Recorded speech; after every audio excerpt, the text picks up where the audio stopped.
Hi, I'm Sean. I'm doing the Warehouse of Doom, of course, and that's what you're here to watch. Now, of course, Warehouse of Doom is not only a renovation project, it's also me screwing around with video. By the way, check your forehead, make sure you're not sweating. Shiny foreheads are kind of a bad thing in videos.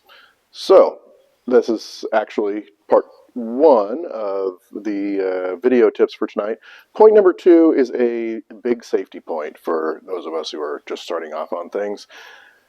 Maybe you think that it's no big deal to be stepping over cords, but I'll tell you what is a big deal is trying to step through cords.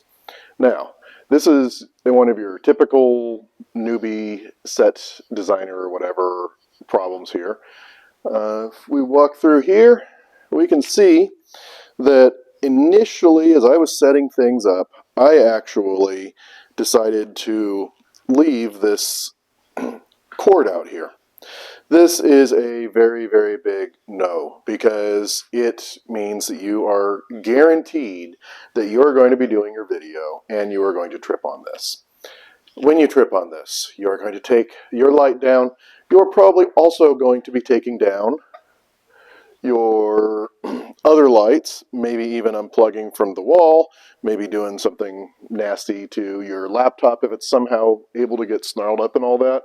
So, moral of the story is, for these little LED lights, you don't need anything really super fancy. All you really need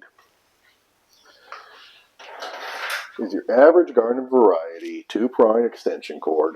It's better if you got the big extension cords, but these little basic guys are all you really have to have.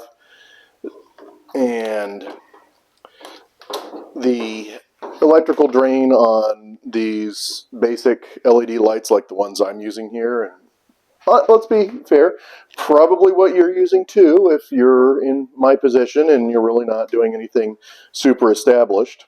So you hook that up, you got your light, and most importantly, you're not going to get tripped over it. Now, another point of advice, you don't want it dangling. You want it to be on the ground level. So, over here, yeah, I know I'm having to wrangle with stuff here. Over here, we are going to bring it down, fit it under one of the legs. Make sure that it is laying good and flat on the ground.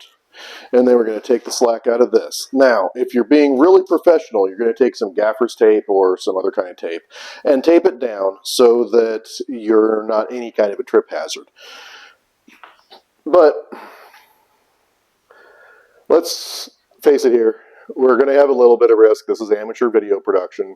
So I'm okay with absorbing the little bit of a risk that I am going to end up doing something stupid with this cord here on the ground. But I will also tell you that the heightened risk from the dangling cord is way worse, and that is something you should not be looking to absorb. All right?